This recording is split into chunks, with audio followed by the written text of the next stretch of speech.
All right, hey guys. So getting to the end of the year here, I just kind of wanted to do something a little different that hopefully will lead into next year, which is kind of more of just a monologue talking about things, video game related, I guess. I'm gonna break this into two parts. The first part here will just be going over, you know, games that I played a significant amount this year, or that I have some thoughts on I want to share. And then I'm gonna do a second part, probably as a second video. I guess we'll find out here soon. Just kind of talking about my thoughts on doing YouTube for now about 3 years, and then kind of my plans for next year with gaming and YouTube in general. Just some thoughts I have. I want to start getting better at actually talking about things instead of just showing stuff off on YouTube. So yeah, that's where I'm at. So, anyways, I actually played a decent amount this year. My friends, my other YouTube friends and stuff, they make fun of me because I don't beat a ton of games. For one, I just don't have that kind of time. Um, do I want to get to that point where I beat more? Yeah, I kind of do. They're kind of making me feel like like I'm not keeping pace with them by beating as many. But this year I just didn't have the time to do it. But I did play a decent amount, and I kind of want to just share some of the games that I did play and kind of what I feel about them. The first, which I was super happy about, is Fires of Rubicon, the new Armored Core game. I don't know how to hold it up on the webcam. Sorry, guys. I do most of my videos on my phone, but I want to get better with the computer stuff because hopefully that will lead to me learning how to edit more and make better videos. But anyways, I'm a huge Armored Core fan. Um, this one plays very different than the others. It's much more difficult, and I started it. It's awesome, but I only got to I think the first like intro boss, and just got my butt kicked a couple times, and I put it down and I started something else. I want to get it into this. I think I can do it. I think you really have to like hunker down and learn the controls on how to use the mech because it is very fast paced for a mech game. But it looked great visually, and for the short time you're handling mech, it feels awesome to run around in it. Very mobile, so that was cool. The other PS4 game I spent a decent amount of time on was Yakuza Zero. Once again, not the game I wanted to play. I really wanted to jump into Like a Dragon because I hear it's like a phenomenal RPG from so many people. But my friends told me, they're like, "Well, play this one first because you need to learn who Kiryu is, and it'll give you more context for characters, and you'll appreciate Like a Dragon more." Okay, it's fine. I got into it. I beat like a couple bosses, and I just fell off. It's just not my style game. It was good, and I loved the characters already, so I kind of feel like I need to go back and give it another chance and get into it and beat this one before I do Like a Dragon. I feel like I need to do that, but I didn't beat it. So once again, egg on my face. On the next one, I played. This is going to be like an old retro title. I play a lot of Sega Genesis and some Nintendo and Super Nintendo, but I play a lot more. I currently have two Sega Genesis hooked up in the game room, if that tells you anything. The reason I'm going to show this one off, it's Generations Lost. It's not necessarily anything super special, but it's an affordable game, first of all, for anyone that still does like retro games or the older consoles. And it has a really cool, I like the art style, the art direction, and just the feel, the ambiance to the game uh, was really fun. I like that, like, um, kind of like futuristic cyberpunky. It's not really cyberpunk. I don't even know. Just a blend of like, I don't know. I really liked it. This is one of the few like old school Genesis games that I beat this year. Like made myself go through and beat the whole thing. Not very long. I forget how long it is. Like 6 levels. Like a lot of Genesis games back in the day, they weren't super long. They were built on you had to learn the levels to beat them, so it took a little bit more time. You just couldn't run through it like Sonic or something. Even though Sonic's amazing. Anyways, the next stack I have here are all Switch games. I actually played the Switch more than I thought I did this year, which is cool. But yeah, let's just go through them. I'm going to start off with three that were kind of a disappointment to me, and I hate to say that because if a game is good, wow, that was really loud. Sorry, guys. I don't even know what that was. Anyways, if a game's good and it doesn't connect with me, I don't even think these are bad games. especially one of them. I'm sure people would freak out if I said it was bad. They just didn't connect with me. Do I need to give them more time? Probably, but once again, with my like work schedule and my home life, how busy I am with my kids, spending a ton of time on a game that I'm not like super into or interested in, it's really hard for me to devote that kind of time. Anyways, let's show the games. The first one was Eastward, the indie darling. Man, I was super excited when I saw the trailers and this game launch. I just love the art style. I still do. I think it's a beautiful, amazing looking game. But man, where did it fall short for me? This is one of the games I started off the year with, and I think for me the biggest thing is there's a lot of emphasis on puzzle solving, which they were fine, they were fun, but it kind of slowed the pace of the game down for me. I was much more interested in the world building they were doing, and the writing was great. The dialogue between characters, the pace of the game started getting bogged down, and eventually I fell off. I think I was somewhere like halfway through the game when I quit, which is probably not super far, but it just kind of I just teetered off. I lost interest in it because of the pacing. The next one was one that everyone knows this game. Everyone's had to play it. Everyone raves about these games. It is the first Xenoblade I tried playing, and man, it just did. The combat was not for me. I just didn't get it. Like, you're not actually doing the actions. Like, you're selecting what you want your character to do, and it was hard for me to manage that with the other characters. And even early on, I was dying a lot, where I had to repeat battles and everything, and it just, I don't know, it didn't work for me. I'm sorry. I have nothing against it. And I've heard that, the other games are different or refined, or they tweak the combat style. I don't know.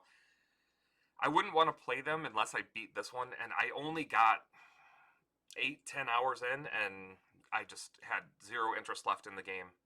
So yeah, I don't know. I feel bad because I have like all of the Xenoblade games now, and it's like such a well-regarded RPG franchise by so many people. So I feel bad that I didn't like it the way as much as they did. So maybe someday I will want to go back into this. I don't know. For now, no, not so much. Next one, another one. I was blown away when I saw the game coming. The trailers for it. I love the old cartoony art style and the fact that you're not people, you're something different. And it's a old school traditional turn-based RPG. It is Bug Fables, and you know it was another. Once again, the writing was fantastic. The jokes were really good. Like the writing that they did for an indie game, man, I had a good time with it. And the combat is really interesting because when you get up to where you're the point where you're doing like 3 damage, like just 3 points of damage, you're like, oh man, I'm killing it. You're like, it's very low, like scaled back. Like if you do a couple points of damage to something, you're really doing it right. And it was interesting because you had to exploit the enemy's weakness. If they were underground, you had to get them to come up because you're fighting all other bugs. If they were flying bugs, you wanted to knock them down so you could do more damage. So that kind of stuff was fun. And I liked the characters a lot, all the bugs that you control on the team.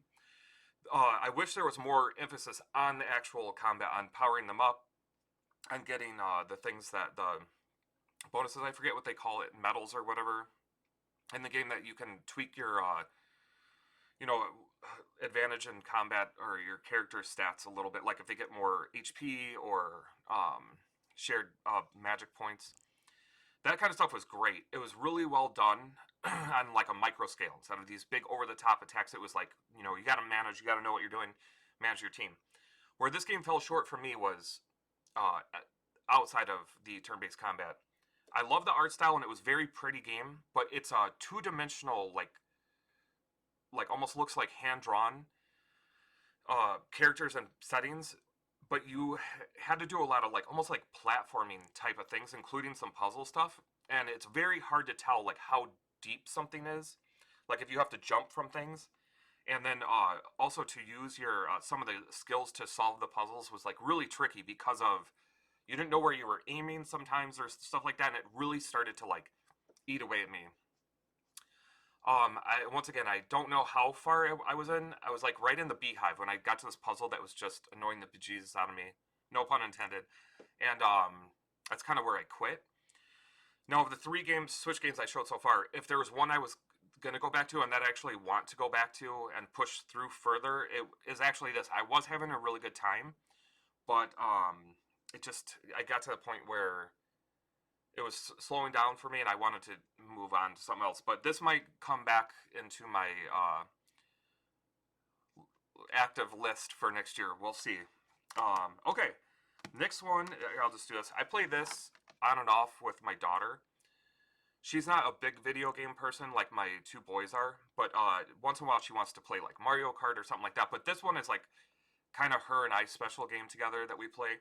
We just beat the 2nd or 3rd boss. I can't remember what it is. And that's over the course of like we've been playing for a year now. And it's not even a long game, but River City Girls, the first one. This is a phenomenal beat 'em up. If you haven't, heard of it or given it a chance, or if you don't like the fact that the 2 characters that you play are girls, they're awesome. They're both awesome characters. First of all, my daughter loves them. I love them too. But the combat in this, honestly, is almost bar none to any other like standard beat 'em up game. This might be my favorite beat 'em ups of all time, and I've played a decent number. This really actually has kind of sparked my interest in beat 'em ups again. It's such a phenomenal game, combat wise, and just everything going on with the combat. If you haven't tried this and you like beat 'em ups at all, like you play any of the old Ninja Turtles, Streets of Rage, Double Dragon, any of that stuff, this kind of takes the cake. And I would love to see, like a game where these 2 girls beat the crap out of all those guys. That'd be fun.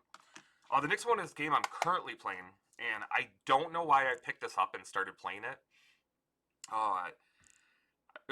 We're getting to the end of the year, and I was getting busy, but there's something about it that just started calling to me, and I've never played any of the games in the series. This is the first one, but it's Dragon Age 11. I'm going to just read the rest of the title because it's long, and I'll butcher it if I don't read it. Echoes of an Elusive Age Definitive Edition, so I guess that wasn't too bad, but holy crap. You watch everyone, I watch a lot of YouTube, and everyone always says positive things about this game, but it's all kind of the same stuff, like, oh, it's a great traditional RPG, blah, blah, blah, the character's great, blah, blah, blah. Anyways, I guess that kind of sunk into my subconscious, and I finally popped it in, and yeah, everything they say and more. It's one of those games that you can't fully grasp how good it is until you actually play it yourself. Very, very traditional, and I loved it. It's great, like, just having that old school RPG feel, fantastic. How many hours am I in? About 60 hours now. I'm getting close. Apparently you have to beat it, and then you have to do more to get the true ending, so we'll see how much I end up playing, but I absolutely love the characters. The combat, like, it's hard to say that if you like turn-based combat, you can't not like the combat. It's just straight up turn-based RPG. There's no, like, exploitation system or time system or anything like that you might not like about a turn-based. This is just pure turn-based. Okay, where does it fall short before I talk about my favorite part of it? I know a lot of people like the art style. Even after 60 hours, I haven't fully grown into it. And listen, I understand this is a long, historied RPG series, and they're trying to stay true to their roots, the art style, but it's not fully connecting with me. It's kind of a little too cartoony, and characters with the big eyes, a little goofy looking sometimes. Some of the characters look great, like Jade looks great, Eric looks great. Some of them just, aren't great. And then the other part for me, I'm not a huge fan of the music for it. It's okay. But honestly, it feels like, when I am listening to it, it feels like I'm walking around Disney World instead of, like, the world that they've created here. So, yeah, it's not horrible, but it's not really adding to the game for me. I don't want to be too harsh, but it's just not, I don't feel like it connects as well. And then, besides that, my favorite part of the game, which is weird, because when I saw one YouTuber, and I have no idea who this was, but they said the weakest part for them was the story of the game. And I think the story is the best part of this game. This story is phenomenal. It makes me want to keep progressing more than, like, building up my characters or finding a new weapon, which is a lot of times a motivation for me in RPGs. But in this, I want the story.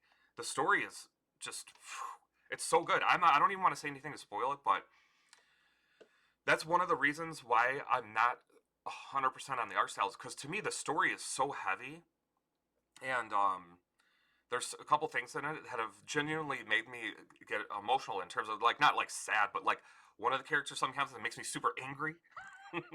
um, the characters are just they're great. So having a more cartoony art style sometimes I feel detracts from uh, how good the story is to me. This is one of the best overall stories in an RPG I can remember playing. I love it. So yeah, if you haven't ever played Dragon Age, I don't know why I never have. I'm a huge RPG guy, but I'm definitely gonna get more into this series because this is really impressing me a lot. Okay, so I'm not gonna do like all my. I'm not ranking all these games because I didn't beat a lot of them. Obviously, I'm being honest about that. But if I was gonna have a runner up for the year, it's this game right here, Road 96. Now, I don't want to, I'm not doing a whole review of any of these games, even though apparently I'm rambling on quite a bit here. But I'm not a big. I'll be straight up. I'm not a big like a what's the word for them? Like a just like a story based game where you're reading a lot of text and making decisions, or like the point and click style games. I'm forgetting the name for them, like the Doki Doki Literature Club. As soon as I stop recording, I'll remember what those are called. Anyways, I didn't have super high expectations. I found this on super cheap sale at, I think I just got it from GameStop one time for like dirt cheap. And I was bored one day, so I popped it in. And wow, it is super cool game. Super cool.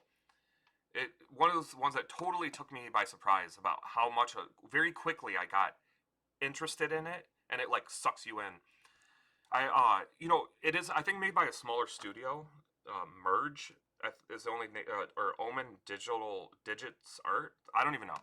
I think it's a small studio, so it's not perfect. It's not super refined. When you are moving the characters around, it's like not like the best control ever. But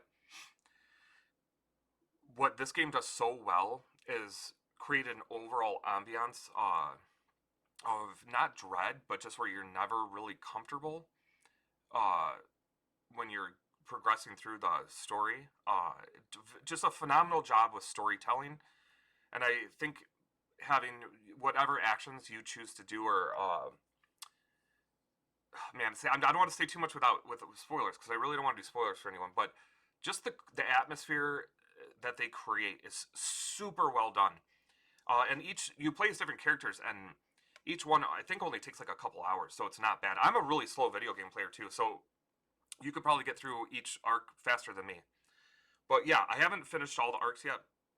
But holy cow, this is like an indie game that if you it didn't sound interesting to you, but if you ever find it on cheap, I would recommend just giving it a try. It's well worth it. It blew away any. I didn't have any expectations, but it created expectations for me now for the future for games like this because I really love this game a lot. Yeah, super, super good. Way better than I thought it would be. Anyways, if I did choose a game of the year, and this is if you watch my channel, this is not going to be a shock. I don't have it because I don't have a physical version of it. This is the only game I've bought digital, and I think probably the last game I ever will buy digitally. I'm not going to get into a rant about digital, but it is Persona 4 Golden. I bought on the Switch. I never had a PS Vita, and I don't have a Steam Deck. So I didn't have a viable way of playing the game until I got it. They announced it for the Switch. I did pre-order that special edition from Limited Run, but that probably, if we're lucky, we'll get that by December next year. But yeah, Persona 4 Golden, man, it was so good. So I will tell you guys, I jumped into the series with Persona 5. So to move backwards is always scary. I've played Persona 1 and 3. 3 I actually played on my PS2. And I did enjoy it. It was really cool to see where the roots of the series came from, but I didn't like love the game itself. I loved the history of the Persona, and there were so many amazing things about Persona 3. Don't get me wrong, it's a great game. I just didn't enjoy it the same way. So I was worried I wouldn't like Persona 4 as much as Persona 5, but I think Persona 4 is just a timeless RPG. You could argue some of the graphics when you're running around, the character models and everything, they don't look great. Okay, fine, it's PS2, but the leap that they had from Persona 3 to Persona 4 was a much larger leap than from Persona 4 to Persona 5 in terms of like what they were able to do with the social link system, the plotting out the game, like what you can do throughout the day, uh, to the how it affects your stats in combat. It was You can go right into Persona 4 and Persona 5, and they're neck and neck for a lot of reasons. Some of the things about Persona 4 that I did absolutely love.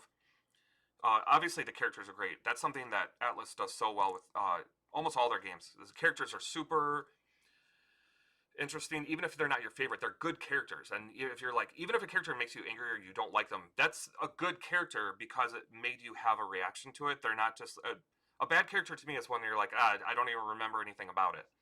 So they're great at doing characters, and that small town setting of Inaba and just the coziness of the game, that was all phenomenal. They really started coming into their own what they were doing with the Persona series, which makes me even more excited for Persona 6. Like, what are they going to do? We haven't gotten anything. Anyways, yeah, Persona 4 definitely game of the year. I can't wait to get that collector's edition. But yeah, those are the majority of the games. I've played a ton of other games, like, for short spurts, or we come back to either by myself or with my kids. But those are the games like I spent a chunk of time on and that I kind of felt like I wanted to talk about. So yeah, this is obviously longer than I planned on recording. Nobody's going to watch this for 22 minutes. So I'm going to end this here. I am going to do a second part to this where I just talk about kind of my thoughts on, what I've been doing on YouTube, how it's going, how I feel, and then kind of, stuff from there. That one probably will be way less interesting than the majority of people than actually talking about games. So yeah, guys, anyways, I hope you enjoyed this. If you have any thoughts on any of these games, or you want to yell at me for not finishing any, please feel free to do that in the comments. I will see you guys on the next one.